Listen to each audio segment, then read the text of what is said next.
is a very failed comedian. Is the host of the Part of the Problem podcast. Co-host of the Legion of Skanks podcast. And considering, and I assure you only considering, a run for president in 2024.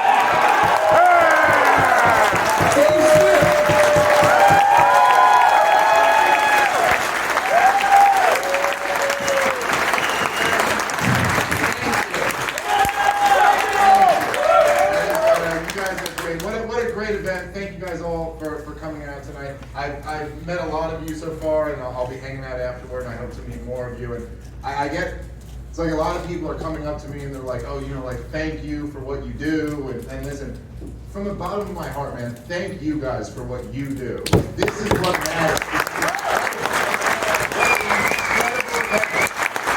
So much energy. I gotta say, man, it's like I've been doing what I do for a while now, and it's it's been getting better and bigger, but for a while I was doing this and there was nothing to focus it on. And I think a lot about the great Ron Paul and what 2008 and 2012 meant. And this is my real beef with these dumbass agorists. Sitting here, and you're like, well, the pure thing is to not be involved in the political process at all. As if right now we're really wielding political power. So it's like, well, no, it's not fucking, like, he's a good dude or whatever. But look, here's the thing, right? Think about 2008 and 2012, and so many of us were around for those campaigns, and the energy that we had, and all of that, right? Ron Paul is still doing the Liberty Report, and everything he says on that, if you watch it, is just as great as everything he ever said during the campaign. I watch his show every day it's on. It's so on point. Ron Paul is still, for no other reason, I mean, he could retire right now and have done more for liberty than any human being walking the planet Earth. But Ron Paul wakes up every day and goes, gotta do a little bit more. That wasn't quite enough. The man has a stroke on Friday. And on Monday, he's like, yeah, let's talk about the Fed.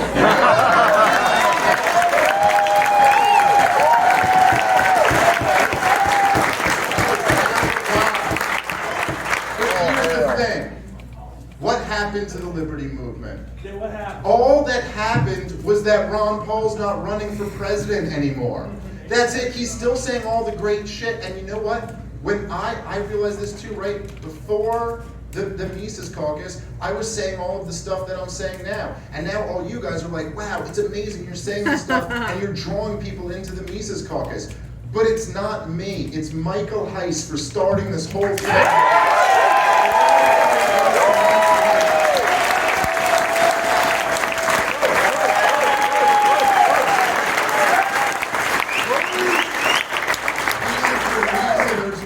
Energy. This was nothing but something that Michael manifested into reality. This caucus is 3 years old and it is the force in the Libertarian Party.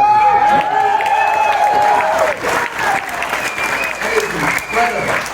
It is an incredible achievement, and all of you guys played a role in that, and I'm grateful to you. So for all you guys giving me the thank yous for this, I'm thanking you guys, okay? You guys are the heroes here. Now look, while we're here with all this energy at this event, let's try to get some stuff out on the table and talk about what's going on. All right, so here's the situation, and I'm going to try to be as charitable as I can. I really want to be accurate and not be unfair, because we all have our biases, and everybody in this room does as well, right? So the reason why we're having this event, essentially, is because the Libertarian Party of Pennsylvania didn't want me to speak at their event. I wasn't a big enough draw. Now, only headliners get to speak over at that fancy event over there, which I heard had upwards of 40 people tonight. Anyway, I'm speaking on rumors. Okay? But listen, here's the truth, and I mean this from the bottom of my heart. I'm not being sarcastic, I mean this very sincerely. I do not begrudge them for not wanting me to speak. I really am a libertarian to the core of my being. And if they don't want me to speak, that's fine. I believe in freedom of association. And if they think I'm too controversial or my message isn't right for their event, then they have every right to not have me at their event. However, the other side to freedom of association is that then we are going to have our event. And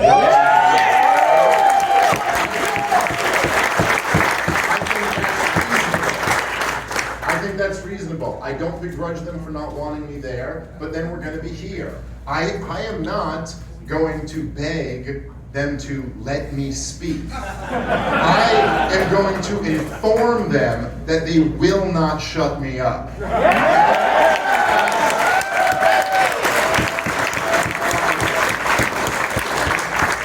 Slightly different message.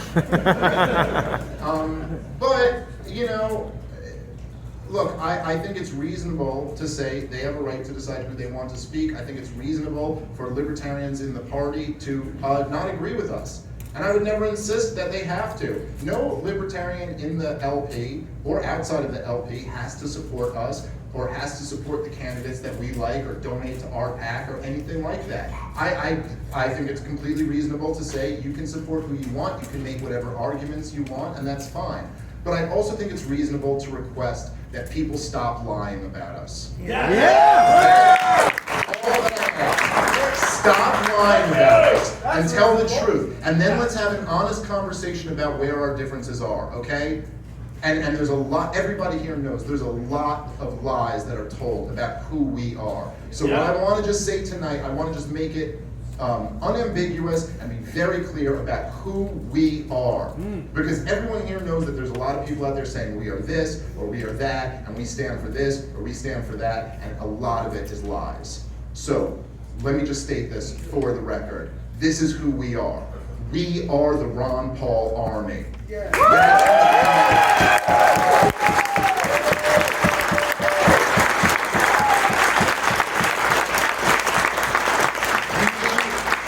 Ron Paul Army, and we are here to make the Libertarian Party a force. Yes. That is what we are here to do. Yes. You remember when Ron Paul would inspire all of those tens of thousands of young people to come out at every single event? Well, we're those people. Okay?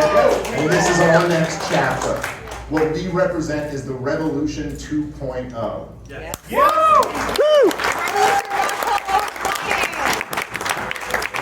And if the Libertarian Party doesn't want Ron Paul libertarians in the party, then okay. But I think they should say that, and then we can have a debate about that. And we can let the members decide whether or not they want Ron Paul libertarians in the party.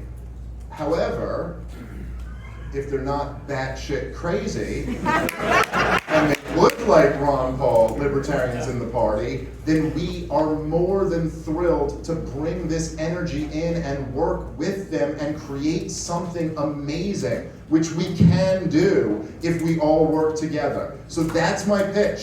Let's just be honest.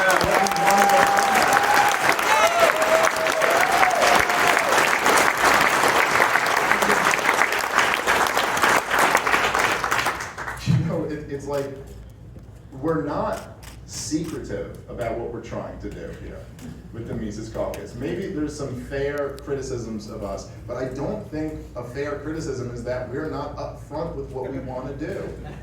And here's what we want to do, very simply. We want to bring the liberty movement into the Libertarian Party. We want to recreate the Ron Paul revolution, and we want to speak for the American people and demand our freedom. Yes. That is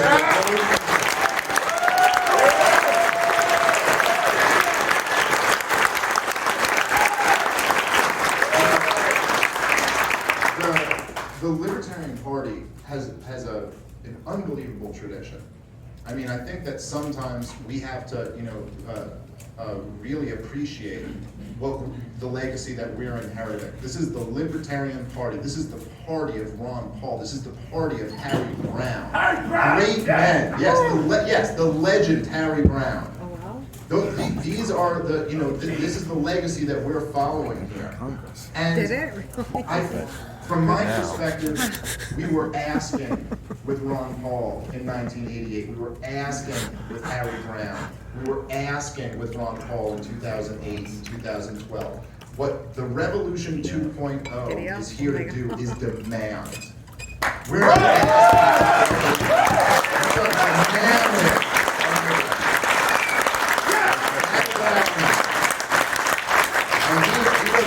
On behalf of the American people, we demand an end to the COVID restrictions immediately.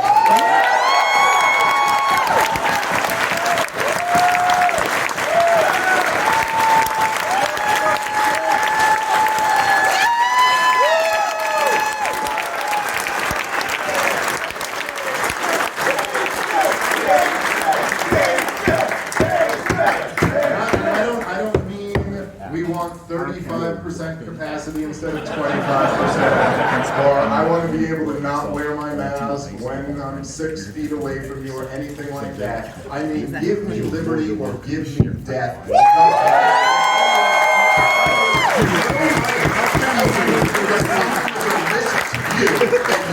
Your basic liberty. What the government has done over the last year is disgraceful, it's tyrannical, it's totalitarian. They have destroyed the lives of tens of millions of Americans on the basis of pseudoscience. They should all be launched to the freaking moon.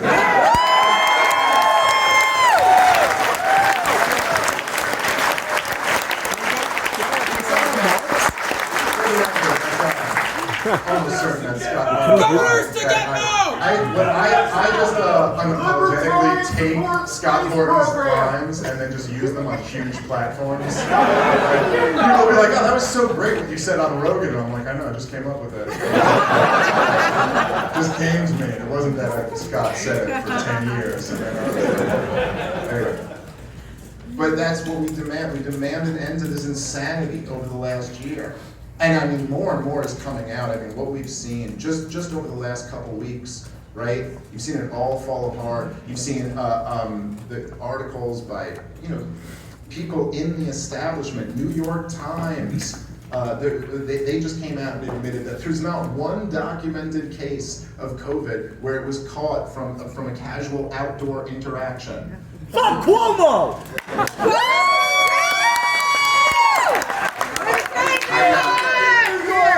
Fuck Murphy!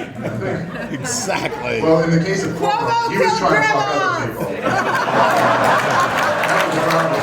Never mind killing the old people. It was when you pinched Susan on the ass. That's what we're going to get to the bottom of. But it's the outdoor masks were all, it's complete pseudoscience. And whatever. Some of these things are it's a little bit silly. It's like, okay, keeping your distance, or you'll see even today, even at the hotel here, in this hotel that we're in, I check into my room and they have these signs like, don't worry, your room is extra clean because of COVID.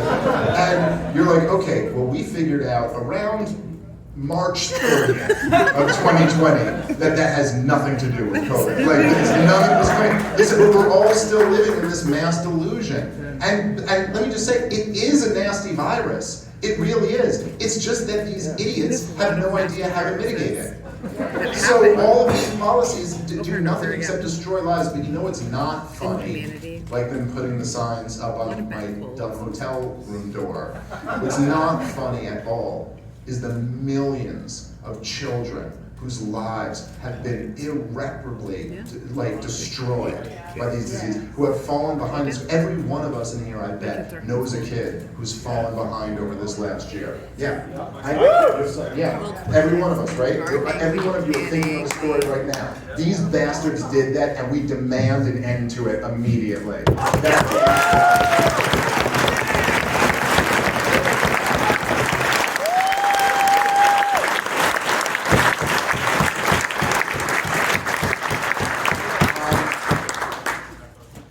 Of course, I don't know if I need to say this after following Scott Horton, but we we are demanding an end to the wars, and not like not like, okay, I think we have to agree to pull out by September 11th, or I think we should draw down from 6,000 to 2,000, or whatever the real number of troops in Syria is, because even Donald Trump evidently didn't know what the numbers were, right? Here's what the Mises Caucus position is. Not one more bomb will be dropped on innocent Muslims.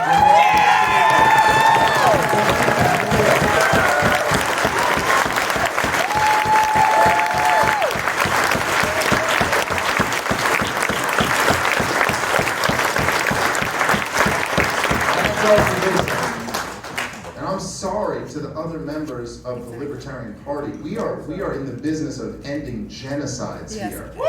This is what we're here to do. Okay? And one more. Not one more non-violent, victimless criminal is put in a goddamn cage. Nothing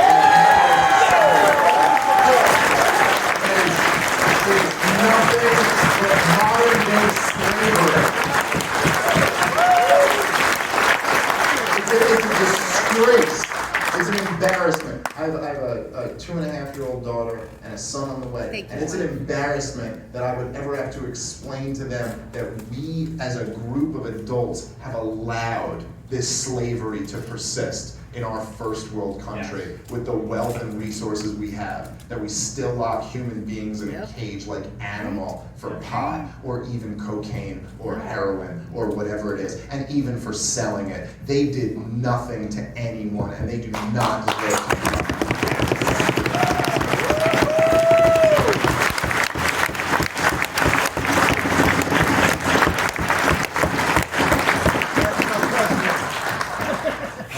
You know, there's like 5 more. I don't know if I can keep this energy going for another 5 more. Also, I'm going to give another fucking dollar to bankers or to big American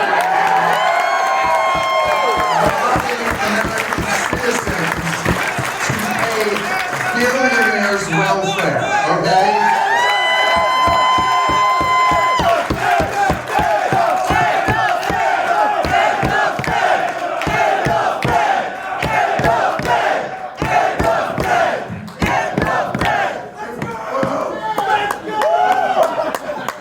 And the Fed was going to be my next one. That would be like my big closer. And you guys all jumped on the Fed early. I'm not going to the speech, but my list of demands. Right?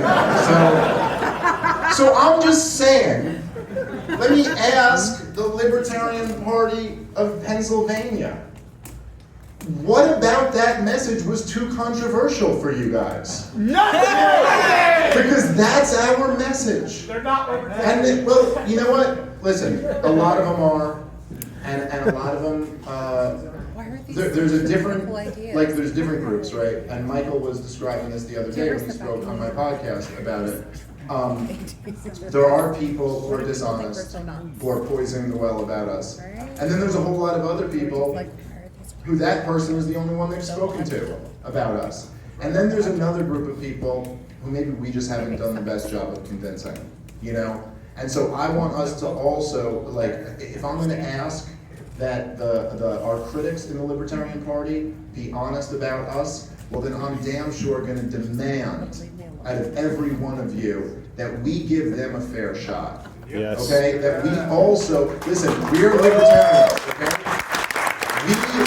We believe in the presumption of innocence, right? That is the essence of freedom, that you are presumed innocent, You're presumed right? innocent. Okay, so I'm saying that we should apply that in our social encounters with other libertarians. Now, if somebody has proven to you that they are dishonest and they're vindictive, then okay, fine. You don't have to deal with that person. But I demand of every one of you that you treat every other libertarian with the presumption of innocence, and let's try our best. Look, Ron Paul was willing to coalition with anybody. He would coalition with anybody. Like, he would coalition with Dennis Kucinich. He would coalition with any person. You know, if freaking Dick Cheney was like, I think we should legalize raw milk, Ron Paul would be like, let's do it. Yeah, let's do it. You know? So that's the point. And if he could could set that example for us, and that is really our guy who we're inspired from, then we damn sure can work with other libertarians. So let's do our best to prove them wrong, because they're lying about us. So let's be who we really are, and let's do our best. Look, here's the truth. There are some poisonous people in the Libertarian Party. I know them better than most. But the vast, vast, vast majority of people in the Libertarian Party are good libertarians who really want to achieve all of the same goals that we do. And let's do our best to prove to them. Hear, hear.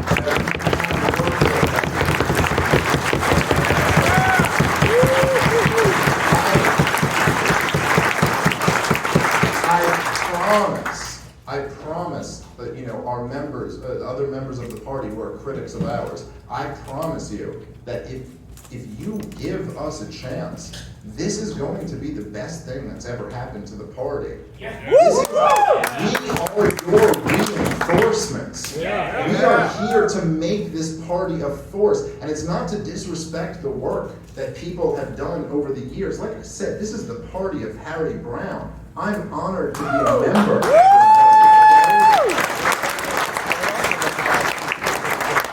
But at the same time, let's be honest. Let's be real. We are the party that sits upon the philosophy of libertarianism. The most beautiful philosophy ever devised by man. And we're viewed as a joke. And that's a problem. And the problem is that we haven't had a Ron Paul or a Harry Brown in too long. That's the only issue.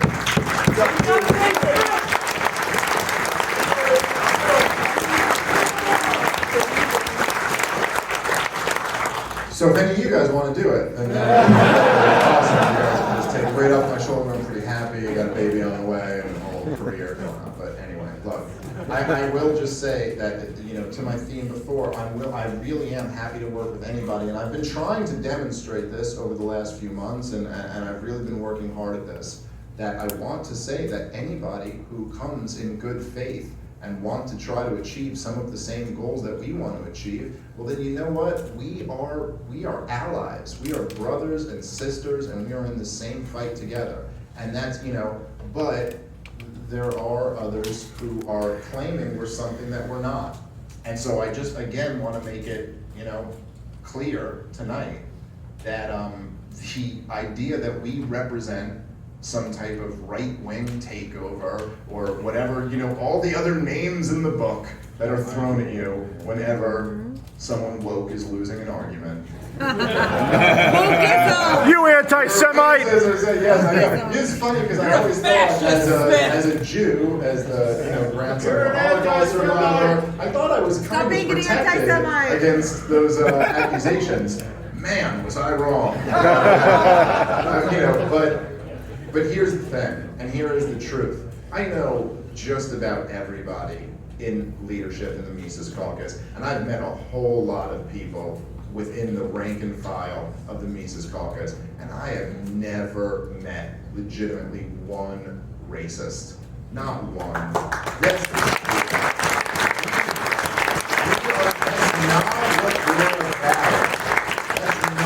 not what we're about. Like, it's just not, and if there's one thing I know, because I've talked to a couple, and I've talked to people who are anti-Semites and people who are racist, and here's one common trait that I've noticed in all of them. They'll tell you. They are more than happy to let you know.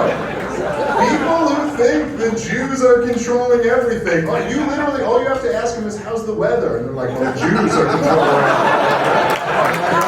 I haven't had my coffee yet, so this is a bit much. We're just making conversation. And that's not who we are. And anybody who tells you that, like, that's who we are, they're lying to you. Look, I will say it. Here's the thing, right? When a lot of libertarians like to put out that claim, they like to tweet, we condemn bigotry as irrational and repugnant. My response to that is always that it's like, this just seems to me like an unnecessary thing to even say. Like, what do I have to, we have to start with, I'm proving to you? Like, let me start with, I'm not a horrible person. I'm not allowed to have the presumption of I'm not a horrible person. I also don't believe in torture. Like, you know, But I also but here's the truth. Palestine, That one is so I'm more sorry. serious. I also don't believe they're But to me, I go, I don't have to just sit here and say, I find bigotry I mean, but the repugnant. Southern Tier Here's how IPA you is know really good. I find bigotry repugnant. Every goddamn big platform that I get on, and I've been on the biggest in the country, I go out of my way to bring up the genocide in Yemen. Yeah. Okay? I make sure that when I'm on Joe Rogan, or CNN, or Fox News, or Tim Pool, or whatever the platform is, I always let people know this is what's happening over there. Now, by the way, there's no grifter points. There's no like, oh, this is how I'll build my audience, or this will put more dollars in my pocket if I just bring up the genocide in Yemen. I don't bring Scott Horton on my show more than anybody else to break down how evil these wars are, because this is somehow in our self-interest. It's just simply that women and children are dying, and we care about that. And we think it's wrong. Okay? So do I need to then get out of my way and say it? Well, it does need to be said. Here's the truth, and I speak for everybody in the Mises Caucus when I say this. We reject racism. It's collective, toxic garbage. Okay? I am a Jew from Brooklyn, New York. I've grown up around every type of people, and I love people from every group, and I hate people from every group. Every group has their thing that annoys me, and every group has their thing that I love. But here's the other thing about the Mises Caucus. Not only do we reject bigotry, not only do we reject racism, but we also reject woke critical race theory.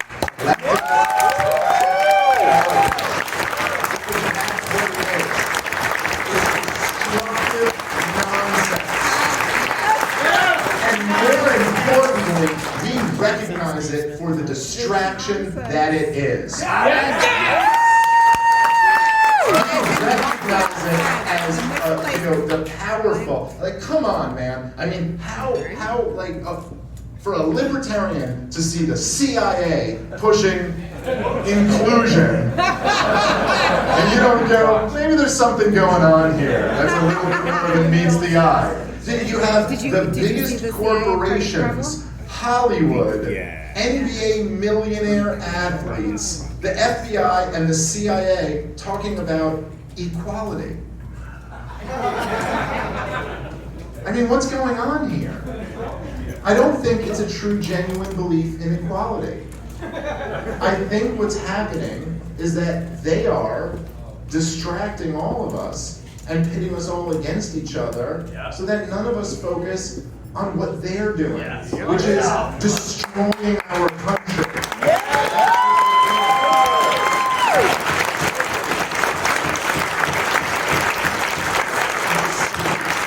The CIA vote commercial.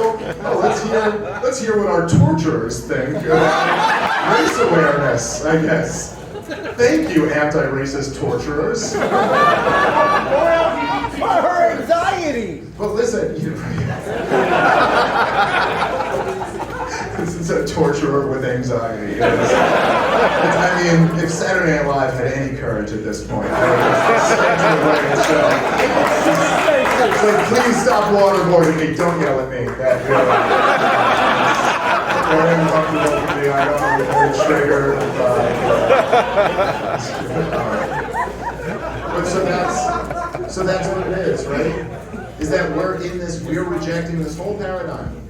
This whole paradigm. It's not a choice between believing in corporate wokeism or being a racist. Those aren't the choices. And the reality of the situation is this, is that the enemy is who the enemy has always been. Our enemy isn't left-wingers or right-wingers. Our enemy is the state.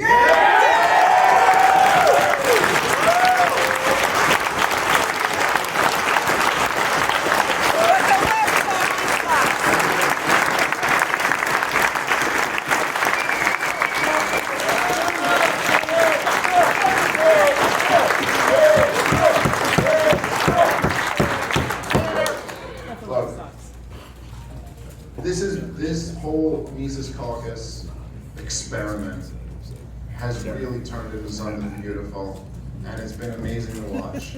It really has. You know, like I said, Michael Heiss convinced me to join the party. He convinced Tom Woods to join the party. He convinced a lot of you guys to band together. He convinced Scott Horton to get active. He really created this. And what we've been doing over this last year is something different. You know, it's this started as like an insurrection. This started, I know that word's been overused. I don't mean it literally. We didn't storm any buildings. Oh, I know. No one, we were taking selfies while Heiss was farting on someone's desk. In between the velvet ropes. But I mean, it was the movement of the people who were unhappy with the messaging, and they were starting up. But this is developed into something different. And now we're winning states, and now we're growing, and now we're really becoming the dominant force in the party. But along with that has to come an evolution in our attitudes and in how we present ourselves. And let me tell you something, and this is the truth, right? And I am nobody to judge anyone for an offensive joke. Because I have a feeling a lot of my greatest hits are going to be out there pretty soon. But you know what? I'm okay with that. And I think that that's in a way a perfect opportunity to break this whole paradigm. Yes. I'm sorry, I'm not gonna let the people who apologize for our torturers tell me they're offended by my joke.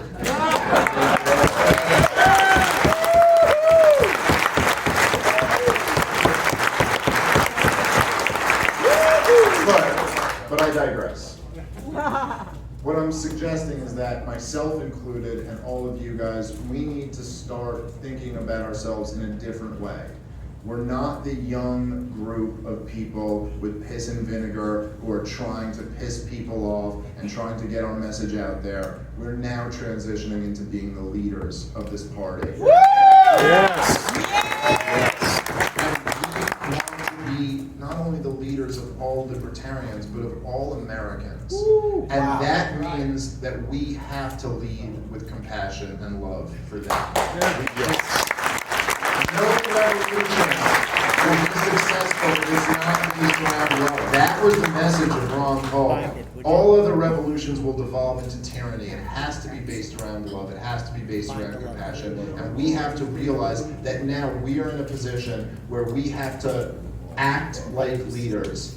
And the shit posting and stuff like that is only at this point giving ammo to the people who want to bring us down. So I would ask that we just cut all of that stuff out. It doesn't help anymore. It doesn't help anymore. You don't need to argue back and forth with someone who calls you an alt-right Nazi anymore. They've already been defeated. They are the laughing stocks of the party. You know, it's just, that's it. We can disregard those people. They don't mean anything.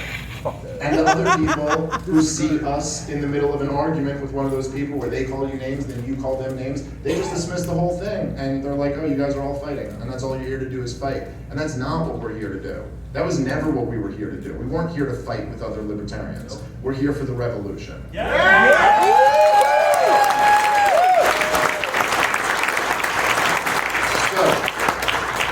the next step is that I need every single one of you who possibly can to be there tomorrow for Scott and Nick Sarwark at that event. I need us to make our presence felt. I want every one of you to be respectful and kind, but cheer Scott on and be there at that event tomorrow. I know it's 7:30 in the morning, and I know most of you are halfway drunk. We are libertarians out there, and the other half is ISIS. The crowd we roll with. Is this the line in your Chardonnay? Jesus. That was great. I just looked over to Michael Heiss to go like, how am I doing on time again? That's the most libertarian response ever. I don't even really know what day it is. Keep speaking. You know, Ron Paul, it always comes back to him for me. And so, I just said the words. I said, yeah! Great But we've got, we've gotten the endorsement from him. We've gotten the endorsement from so many of these other powerful libertarians. The fact that Jeff Deist is going to be here tomorrow night.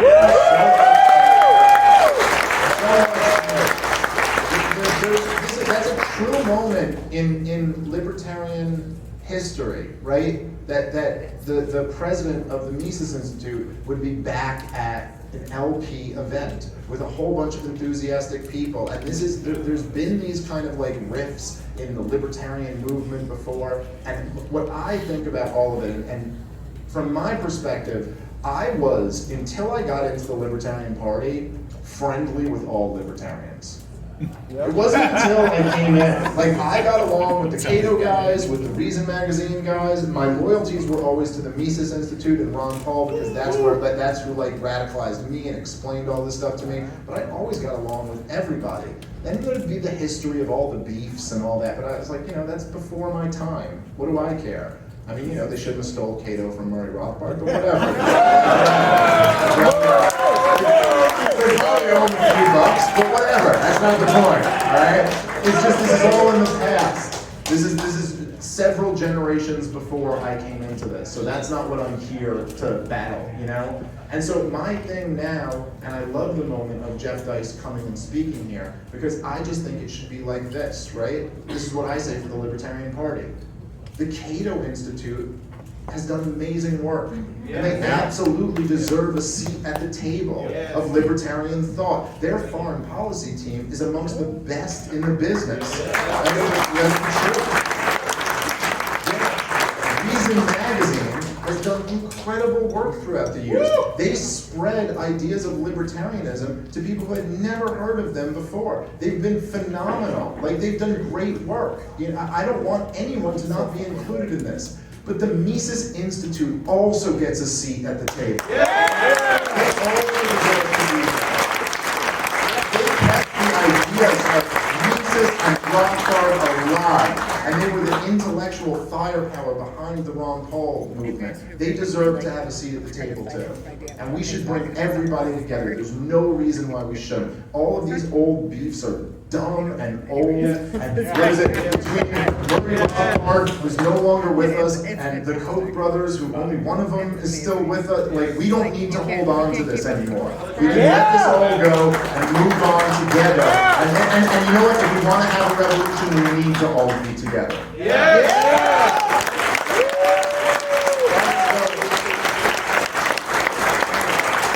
Ron Paul, and I'll wrap on this. Ron Paul used to always love this Victor Hugo quote, if you remember, that he would say a lot, an idea whose time has come, right? That was Ron Paul loved to say.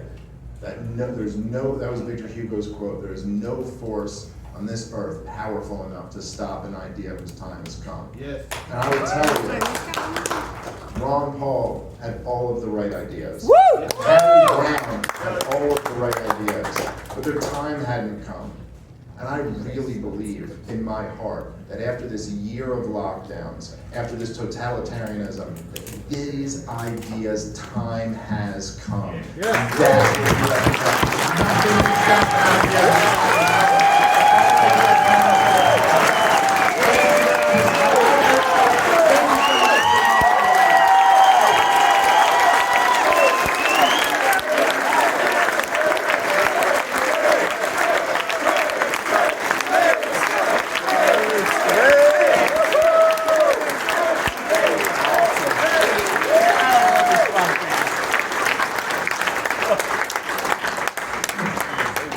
You don't gotta sit down, we're pretty much done.